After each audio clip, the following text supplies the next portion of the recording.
amin'ny sabotsy fahentina am'roapolo volana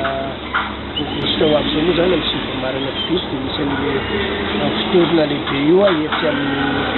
collision de Madagascar. Mitetina votoatin'izy io moa dia misy lohahevitra ngezabe atao eo dia tsidina koa le lohahevitra fa le hoe esorony sakana mandehana aingana ary mandehana lava. Lohahevitra anankiray ngezabe izy io zay afa mpiaina olona mandeha lavitavitra kokoa noho izay fa misy azy akehitriny zao. Io manko zavatra-tsapa foana hoe rehefa fiainana anankiray tsy mandroso, ny tokantrano anankiray tsy mandroso, ny orinasa ray tsy mandroso dia tsy maintsy hotratrana problème na olatra namandro. Dikan'le hoe esorony sakana dia mandehana ingana ary mandehana lavitra zao mila mandrositsika ary mila miazakazaka ny tenatsika amin'ny lafiny rehetra.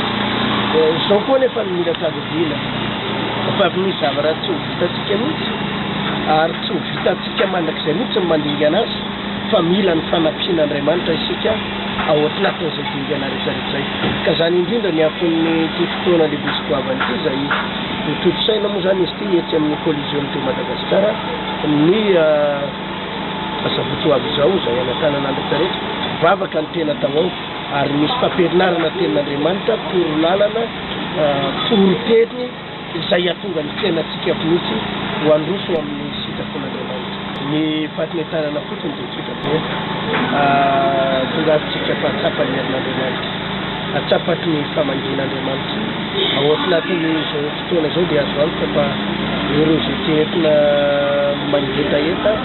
ireo zay tenetina